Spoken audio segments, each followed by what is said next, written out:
Hello, my dear friends. How are you? How are you doing? Today we are going to talk about the three questions. They are look like same, but there are difference. Сәлем, менің аты жөнім Ақмарал Кеңесқызы. Бүгін біз деген үш сұрақты талқылағалы отырмыз. Сол себепті осындай типтес сіздерге пайдалы және де өте керемет көмектесетін ақпараттарды тағы да болған қаласа, сонда міндетті түрде тіркеліп, лайк басып және комментарийда не түсіндіңіз, соны бірге белсенді түрде атсалысып жауап беріп отырыңыздар.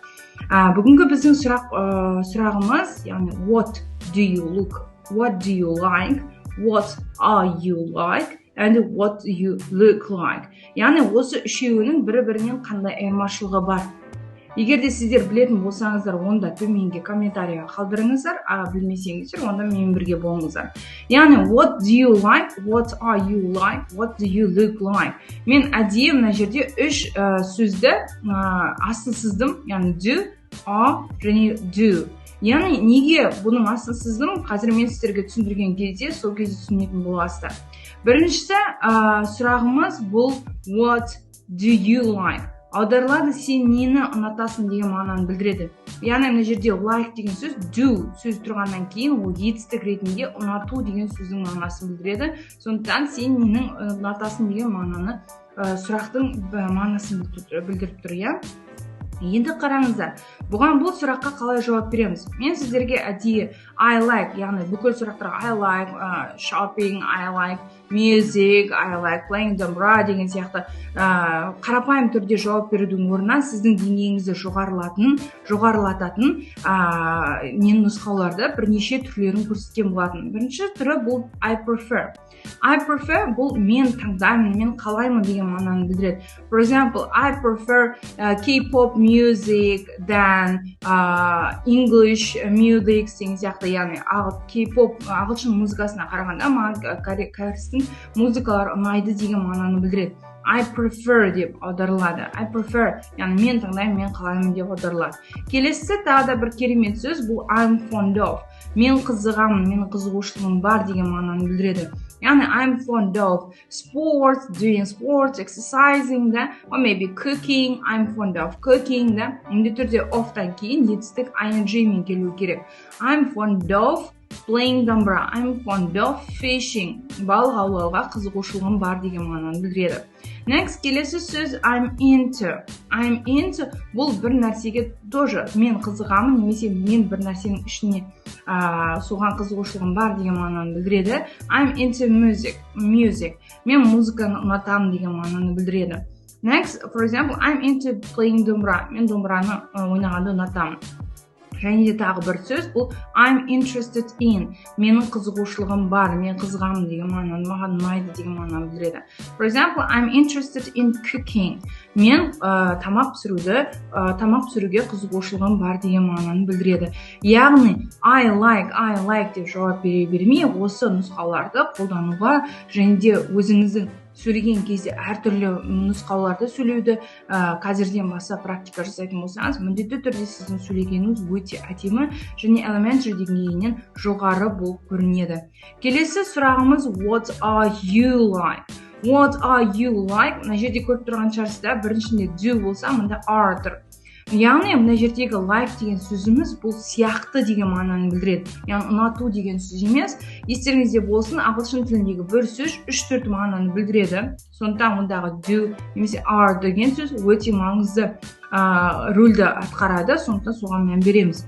What are you like? Тікелей аударсақ, сен қандай сияқтысың деп аударылады, бірақ та мағынасы бойынша сен қандай адамсың деген мағынаны білдіреді.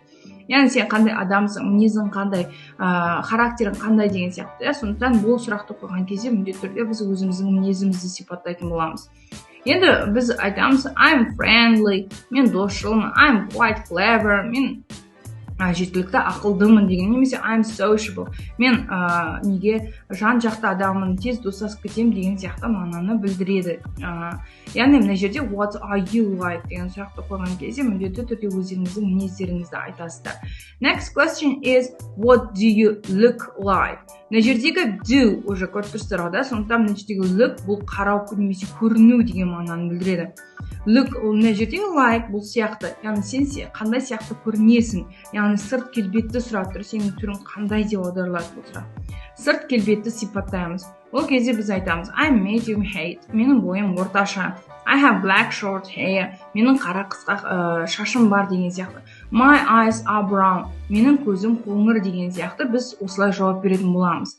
Енді қазір осы бойынша біз практика жасайтын боламыз. Мен бірге, сіздер мұқият қарап, мен бірге жұмыстанып отырыңыздар, окей? Келістік қой, deal? Так, қазір мен таптым міне. Describing people, адамдарды сипаттау деген мағынаны білдіреді. Бірінші біздің сіздерге жазып алу керек сөзіміз бұл appearance. Appearance аударылады сырт келбет деп аударылады, яғни адамның түрін айтамыз, иә. Енді бұл жерде сұрақ бізде бағана what do you look like болды, да? Егер енді мына жерде бізде үшінші шақты қарастырған, мен осы жаңа сіздерге екінші шақты көрсеттім, what do you look like деп, да? Үшінші адамға ол туралы сұраған кезде what does he look like немесе what does she look like, оның түрі қандай деген мағынаны білдіреді. Мына жерде бізге мысал ретінде бірнеше сөйлемдер келтірілген, соларды сіздерге көмектеседі деген үміттемін, сондықтан мен бірге болыңыздар. Бірінші сөзіміз бұл she has, бірге оқимыз. She has curly red hair. She has curly red hair. Оның бұйра қызыл шашы бар деген аударылады, иә. Егер де сізде міндетті түрде қызыл мүмкін, қара болса да, мысалы сіздің бұйра қара шашыңыз болса, онда айтасың I have curly black hair. Curly бұйра деген мағынаны білдіреді. Next, she has long straight, бірге оқимыз, straight, г-ті әрдайым т болып оқылады. Straight hair. She has long straight hair. Оның ұзын, straight бұл түзу, тіке деген сөз, түзу шашы бар. Яғни оның ұзын түзу шашы бар. Егер де менің ұзын түзу шашым бар десем, онда болады I have long straight hair деп айтамыз. Келесі кеттік. She has big blue eyes. Оның үлкен көк көзі бар деген сөз. Егер де мен айтатын болсам, менің қоңыр көзім бар деп, онда мен айтам I have brown eyes деп. Next, she has dark wavy hair. Оның dark бұл қараңғы, яғни темный да. Оның қара деп айтамыз, қараңғы деп айтпаймыз, қара деп айтамыз. Wavy бұл толқынды. Яғни бізде деген curly бұл деген бұл айна бұйра келген шаш болса, straight бұл тіке шаш, иә. Ал wavy деген толқынды, яғни екеуінің ортасы. Егер сіздің шашыңыз осындай болып келетін болса, онда бізде wavy деп айтамыз. Яғни мына жерде айтып тұр, оның қара толқынды шашы бар дейді. Егер мен мысалы айтатын болсам, I have brown wavy hair. Менің қоңыр және де толқынды шашым бар деп айтамын. Next word, мына жерде керемет жаңа сөздер тұр.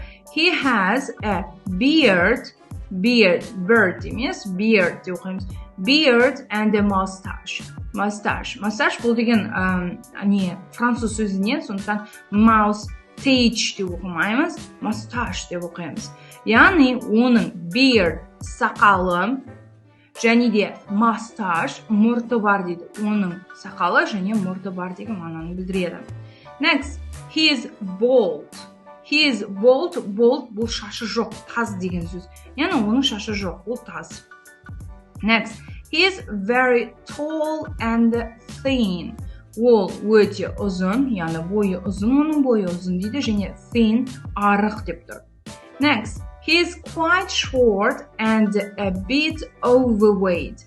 Ол кішкене қысқа, бойы онда қатты қысқа емес, кішкене қысқа. Quite бұл жеткілікті, кішкене деген мағынаны білдіреді. Ол кішкене қысқа бойы, және де a bit кішкене деген сөз, немножко. A bit кішкене, overweight артық салмағы бар деген. Егер де сіз адамды ренжіткіңіз келмейді және де өзіңізді мәдени түрде көрсеткіңіз келетін болса, fat деген сөзді қолданбауға тырысыңыз. Яғни she is fat, ол семіз. Ол үйтіп айтатын болсаңыз, ол өте дөрекі және де ол адамды ренжітеді. Сондықтан ол толық деп айтқыңыз келсе, she is overweight деп айтсаңыз болады.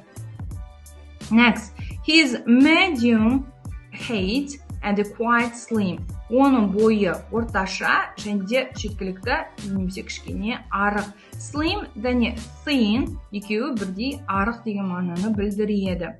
Is medium height and quite slim. Ол орташа бойлы және кішкене арық деген. Енді сіздерге тапсырма, мұны осы сөйлемдерді жоғарыдағы суреттермен бірге сәйкестендіру керексіздер. Яғни бағанағы 9 сөйлемді жазғаныңызда мына суретке қарап отырып, бір-бірін сәйкестендіру керексіздер. Қазір мен кішкене не істеп жіберейін. Атауына болдыр болып тұр, иә? Қазір фотоға түсіріп алсаңыздар болады, міне енді нақты көрініп тұр. Осыған қарап отырып, бағанағы 9 сөйлемді бір-біріне сәйкестендіреміз. Енді келесі бұл personality. Personality бұл адамның мінезі, тұлғалығы деп аударылады. Яғни оның мінезі қандай? Біздің сұрағымыз үшінші жақта былай болады. What's he like? Ол қандай адам? Және де what's she like? Ол қандай адам? Енді қазақ тілінде екеуі бірдей аударылады, бірақ та біздегі бірінші сұрағымыз what's he like? Бұл ер адамға қойылады. What's she like? Бұл қызға қойылады. Мұнда мен сіздерге мына төмендегі жаттығуды мен сіздерге тапсырма ретінде беремді, бірақ мен сіздерге мына жердегі сөздерді аударып және дұрыс айтылуын мен бірге қайталап отырыңыз. Бірінші сөз clever. Clever. Clever бұл ақылды. Next, friendly. Friendly. Friendly бұл досшыл. Next, funny. Funny күлкілі, смешной. Next, generous. Generous. Generous бұл жомарт қолы ашық адамды айтамыз. Солай жазылаңыздар. Generous. Мына сөздің оқылуына мән беріңіз. Generous емес, generous. Generous бұл қолы ашық, жомарт адамды айтамыз. Next, kind. Kind емес, kind деп оқылады. Kind мейірімді және тағы бір түрі бар. Ол түр, вид, яғни түр, тип деп аударылады. Келесі сөзіміз lazy. Lazy аударылады, жалқау, еріншек деген сөз. Next word is shy. Shy, ұялшақ деген мағынаны білдіреді. Және мына сөздің оқылуына мән береміз. Talkative. Talkative. Л әрпі оқылмайды. Talkative. Talkative бұл сөзшең деп аударылады. Next. Extrovert. Extrovert. Extrovert аударылады экстраверт, яғни өте ашық, ортаға тез бейімделіп кететін, достары көп, тез достасып кете алатынды адамды extrovert деп айтады. Next word introvert деген естіп жүрген шығарсыздарда, introvert деген бұл керісінше сөйлегенді, ортада болғанды, ондай қатты ұната бермейтін адамды айтады. Extrovert керісінше ортада болғанды, достарын көп болғанын қалайды. Next word is hardworking.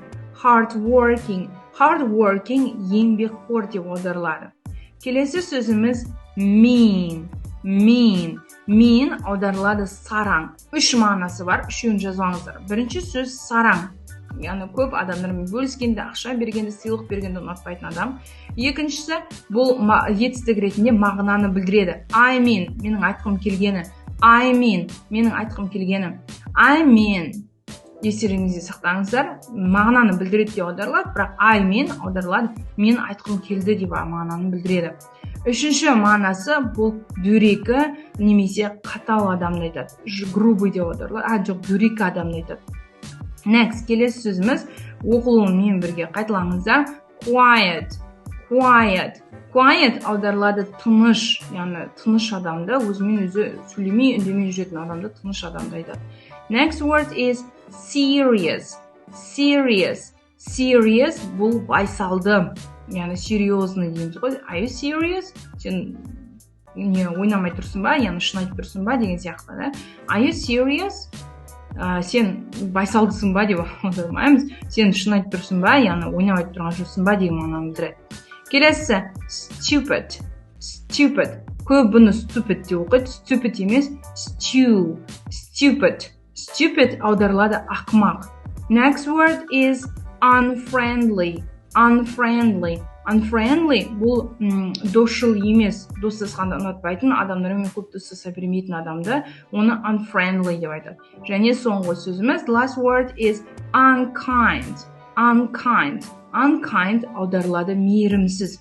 Енді сіздерге тапсырма осы сөздерді, яғни жоғарыдағы мына сөздерді мына adjective бағанасына қоямыз. Төмендегі сөздерді opposite. Opposite бұл қарама-қарсы антоним деген мағынаны білдіреді. Яғни сіздер мына нені сөйлемдерді оқисыздар, соның мағынасына сай мына жерде келіп тұрған сөзді қоюыңыз керек сіздер. Сіздердікі дұрыс болды ма екен, соны маған міндетті түрде пікірге қалдырыңыздар, немесе мен міндетті түрде WhatsApp номерімді қалдырамын, сонда сіздер WhatsAppқа жазып жіберуіңізге болады. Бұл сіздерде өз алдыңызға практика жасауға және де менің айтқан білімімді ары қарай практикада қолдануға, ары қарай тез түсініп және де тез есте қалуға сіздерге көмектеседі. Яғни менің айтқан сөздерімді отырып алып клэбі деп жаттамай, төмендегі тапсырманы орындау арқылы сіз практика жасауыңызға болады. Сонымен қатар сөйлем жасауыңызға болады. For example, I'm clever. Мен ақылдым. Are you clever? Сен ақылдысың ба? Келесі generous. Давай алайық та, generous. My father is really generous. Менің әкем өте жомарт адам. Kind. My grandmother is kind. Менің әжем өте мейірімді. Next, lazy. My young brother is lazy. Менің кіші інім, яғни менің інім өте жалқау дейді. Яғни осылай сияқты сөйлемдер құрастырыңыздар, пікірге міндетті түрде қалдырыңыздар. Осындай типтес керемет сіздерге білім беретін, сізге пайда беретін видеолардың көп болған қаласаңыздар, тіркеліп пікірде қандай тақырыпты талқылағыңыз келеді, соны қалдырсаңыздар болады. Thank you very much. Goodbye.